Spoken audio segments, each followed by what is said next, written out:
সিওপিডিতে যেটা হয় প্রথম দিকে হয় কাশি এবং কাশিটা প্রথমে শুকনো কাশি হয়, তারপর যত দিন যায় এই কাশির সাথে একটু একটু একটু করে কফ হয়।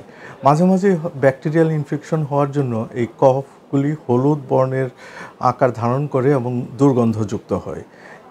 এরপরের যেটা সমস্যা আরেকটা সেটা হচ্ছে শ্বাসকষ্ট। এই শ্বাসকষ্ট যত দিন যায় আস্তে আস্তে বাড়তে থাকে। প্রথম দিকে দেখা যায় রোগী অল্পতে কোনো সমস্যা হয় না, অনেক কাজ টাজ করতে পারেন, কিন্তু শেষের দিকে অল্পতেই হাঁপিয়ে যান এবং বসে থাকা অবস্থাতেও শ্বাসকষ্ট দেখা যায়। এবং এই যে কাশি শ্বাসকষ্ট এগুলি কিন্তু যত দিন যায় আস্তে আস্তে বাড়তে থাকে।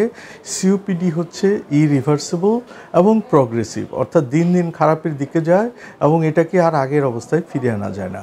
এছাড়া এই রোগীরা খুব দুর্বল অনুভব করেন। কারো কারো ক্ষেত্রে দেখা যায় যে বুকে ব্যথা হয়, কারো কারো ক্ষেত্রে মাথা ব্যথা হয় এবং যত সময় যায় অক্সিজেনের পরিমাণ যত কমে যায় তত দেখা যায় যে কমপ্লিকেশন বিভিন্ন ধরনের জটিলতা তৈরি হয় এবং এখানে ফুসফুসের ভিতর প্রেশারটা বেড়ে যায়।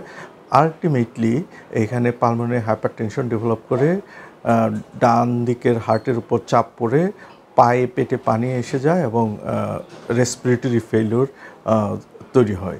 সুতরাং এটার উপসর্গ শুরুতে এটা শনাক্ত হলো নাকি শেষে তার উপর আমরা আলাদা করতে পারি।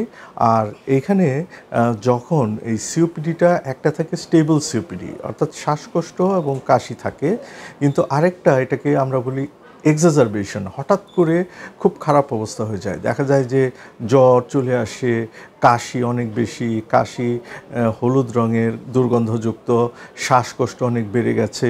এগুলি হচ্ছে অ্যাকিউট এক্সাজারবেশন। যখন এরকম হয় তখন হাসপাতালে ভর্তি হওয়া লাগে এবং চিকিৎসকের পরামর্শ নিয়ে এখানে অক্সিজেন নেবুলাইজেশন, অ্যান্টিবায়োটিক, ক্ষেত্রবিশেষে স্টেরয়েড এগুলি ব্যবহার করতে হয়।